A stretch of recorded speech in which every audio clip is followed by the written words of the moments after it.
Hi everyone, আসসালামু আলাইকুম। সবাইকে ঈদ মোবারক। আর সবার ঈদ যেন অনেক ভালোভাবে কাটে সেই দোয়াই রইল। আমাদের জন্য দোয়া করবেন, যেহেতু আগামীকালকে আমাদের এখানে ঈদ আর বাংলাদেশে তার পরের দিন ঈদ হবে। তো আপনাদের সাথে ছোট্ট একটা ব্লগ নিয়ে চলে আসলাম। এটা বেশ কয়েকদিন আগের একটি ব্লগ, আর ঈদের ব্লগগুলো ইনশাল্লাহ খুব শীঘ্রই আপনাদের সাথে শেয়ার করব। আসলে নতুন বাসায় কাজের ব্যস্ততার জন্য অনেক ব্লগই জমা হয়ে আছে, যেগুলো আস্তে আস্তে আপনাদের সাথে শেয়ার করব। আর গত ব্লগে আমি আপনাদের সাথে শেয়ার করেছি যে আমার কিচেনের পুরো কাজটা আমি গুছিয়ে নিয়েছি। কিচেনের আর কি গোছানো তেমন কোনো কাজ আর বাকি নেই, হালকা পাতলা যেটা আছে সেটা তো আস্তে আস্তে মানে প্রতিদিনই করতে হবে। তো এখন আমি আমার বেডরুমগুলো গুছিয়ে নেব, তারপরে লিভিং রুমটা গুছিয়ে নেব। তো এখন আমি আমার বেডরুমটা গুছিয়ে নিচ্ছি, আর বেডরুমগুলো গুছিয়ে নেওয়ার পরে লিভিং রুমের অবস্থা দেখাবো আপনাদের। পুরো অবস্থা খারাপ। আর ঈদ উপলক্ষে আমি কিন্তু আমার নতুন বাসায় দুটো জিনিস আর কি অ্যাড করেছি, সেগুলো ইনশাল্লাহ আপনাদের সাথে শেয়ার করব। তো বিছানাটা আগে গুছিয়ে নিই।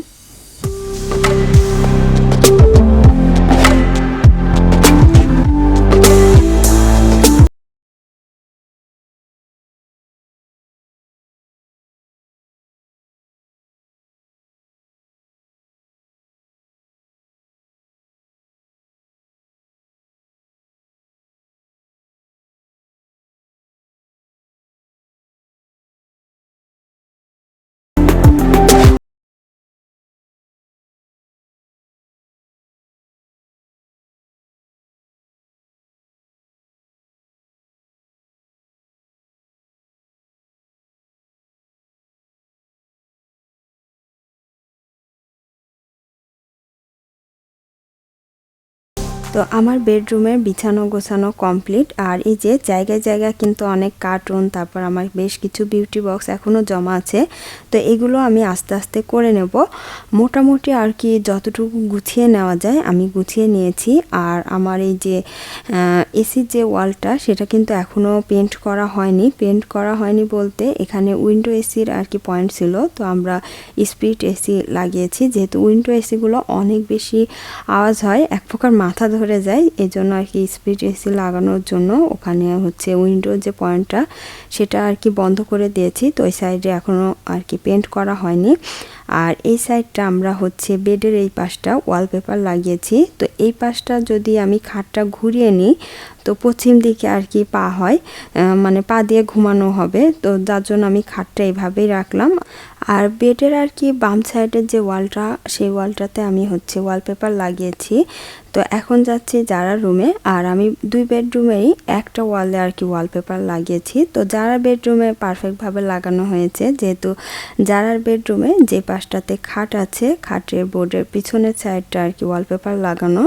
আর যারা বেডরুমের ওয়ালপেপারটা কিন্তু অনেক সুন্দর, যেহেতু আমার বাসার লাইটের আলোগুলো মানে মিষ্টি মিষ্টি একটা আলো, ওরকম চোখে ধরা আলো না, যার জন্য হয়তো ওয়ালপেপারগুলো ক্যামেরায় খুব একটা ভালো ফুটতেছে না, কিন্তু ওয়ালপেপারগুলো কিন্তু অনেক সুন্দর। বিশেষ করে যারা বেডরুমের ওয়ালপেপারটা আমার অনেক পছন্দ। তো যারার বেডটাও এখন গুছিয়ে নিচ্ছি। আর যারার বেডরুমের ফার্নিচারগুলো আসলে চেঞ্জ করব ভাবছি, তো আস্তে ধীরে আর কি চেঞ্জ করব। সবে মাত্র তো নতুন বাসায় উঠলাম, সব কিছু একটু গুছিয়ে নিই, তারপরে আস্তে আস্তে সব কিছুই চেঞ্জ করব। তো ফার্স্টে আমার আসলে এই বাসায় প্রথমত চেঞ্জ করতে হবে পর্দাগুলো, নতুন কিছু পর্দা কিনতে হবে। তো পর্দাগুলো হয়তো আস্তে ধীরে ঈদের পরে সেট করব, এখন আর চেঞ্জ করছি না, যেগুলো আছে আপাতত ওইগুলোই লাগিয়ে নিয়েছি। আর এখন হচ্ছে যারা বেডটা গুছিয়ে নেওয়ার পরে এই যে যারার এই পাশটাতে পুরো কিন্তু অগোছানো ছিল, আমি অলরেডি গুছিয়ে নিয়েছি। আর এই হচ্ছে আমার লিভিং রুমের অবস্থা, দেখুন মানে সব কিছু এলোমেলো হয়ে আছে। তো বেডরুম দুইটা মোটামুটি আমার গুছিয়ে নেওয়া হয়েছে। কিছু কার্টুন আছে যেগুলো আস্তে আস্তে আর কি আমি আলমারিতে তুললে হয়ে যাবে। তো এগুলো তো এত বেশি আর কি মানে জরুরি না, যার জন্য এগুলো কর্নার কর্নার করে আমি কার্টুনগুলো রেখে দিয়ে রুমটা আর কি ক্লিন করে নিয়েছি।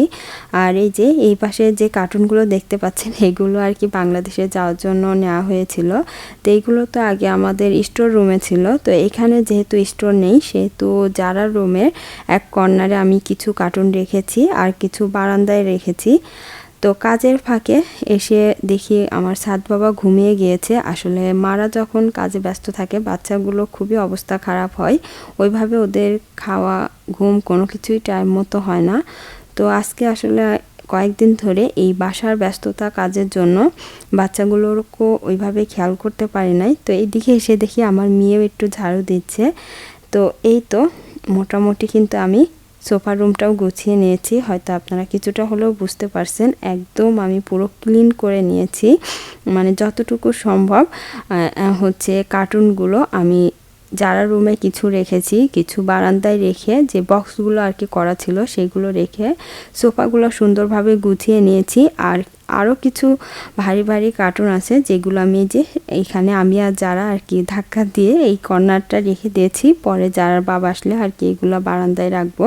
তো এই যে এই পাশে বারান্দা আছে, আর আমি এই যে পুরাতন পর্দাগুলো আপাতত লাগিয়ে রেখেছি, যেহেতু বাইরে থেকে গ্লাসগুলো দিনের বেলায় প্রচুর আলো আসে।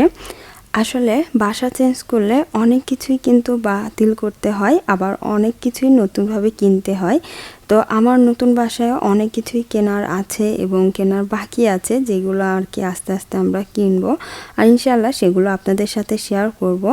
তো আমার হল রুমটা কিন্তু বড় হওয়ায় বাচ্চারা অনেক মানে ভালোভাবে খেলতে পারছে, অনেক স্পেস আছে, যেহেতু সাদ তো সারাদিন স্কুটার চালায়, আর ওর জন্য আর কি অনেক ভালো হয়েছে।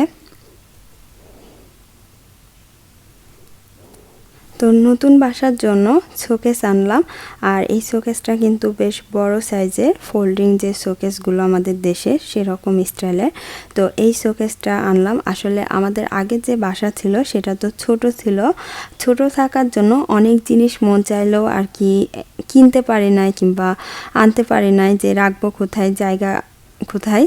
তো এই বাসাটা যেহেতু বড় আছে আর মোটামুটি স্পেস আছে অনেক, তো সেই জন্য এই শোকেসটা আনলাম। আসলে একটা বাসায় ছোটোখাটো কিন্তু একটা শোকেস লাগে, যেহেতু অনেকগুলো কাচের জিনিস থাকে।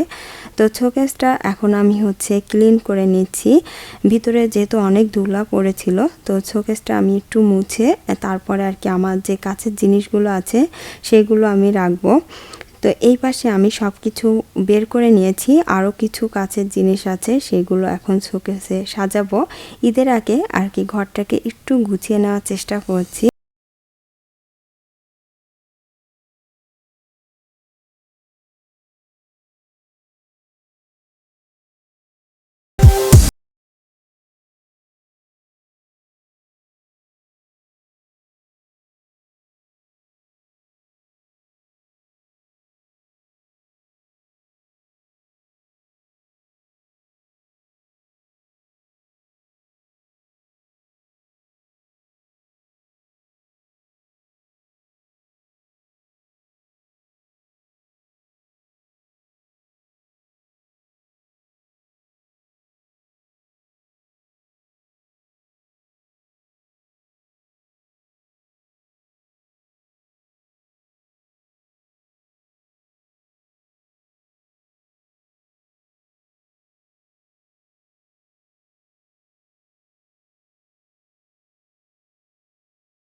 তো শোকেসটা গুছিয়ে নেওয়ার পরে এবার চেঞ্জ করব ডাইনিং টেবিল। আসলে নতুন বাসায় শোকেসটা অ্যাড করলাম আর ডাইনিং টেবিলটা চেঞ্জ করলাম। আর এই ডাইনিং টেবিলটা কিন্তু আমার অনেক পছন্দের ছিল, এটা মার্বেলের টেবিল, অনেক বেশি স্ট্রং ছিল, কিন্তু এটা সাইজটা ছোট ছিল। আমাদের ফ্যামিলিদের জন্য ঠিক আছে, কিন্তু যখন আমাদের বাসায় গেস্ট আসতো তখন আর কি এই টেবিলটা একটু ছোট হয়ে যেত। তাই এবার একটু বড় সাইজের টেবিল নিলাম। আর এই টেবিলটা প্রায় 8 থেকে 10 জন মানুষ আর কি আরামে বসে খেতে পারবে, বেশ বড় আছে। আর এটা হচ্ছে কাঠের টেবিল। তো আমি শুধু টেবিলটাই নিয়েছি, চেয়ারগুলো আর নেওয়া হয়নি, যেহেতু আমার চেয়ারগুলো ভালো ছিল। আর চেয়ারগুলো হয়তো পরবর্তীতে চেঞ্জ করব, কেন জানি না, আমার কাছে মনে হচ্ছে এই টেবিলের সাথে আর কি বড় সাইজের ফোমের যে চেয়ারগুলো ওইগুলো হলে ভালো হবে। তো ইনশাআল্লাহ সেগুলো হয়তো আস্তে আস্তে কিনবো। তো ঈদ উপলক্ষে এই দুইটা জিনিস আর কি বাসায় নতুনভাবে অ্যাড করলাম। আপনাদের কাছে কেমন লাগলো সেটা কিন্তু অবশ্যই কমেন্ট করে জানাবেন। তো আজকের ব্লগটি এই পর্যন্তই। ইনশাআল্লাহ নেক্সট ব্লগ নিয়ে আবারও চলে আসবো আপনাদের মাঝে। সবাই ভালো থাকুন, সুস্থ থাকুন। আল্লাহ হাফেজ। ঈদ মোবারক।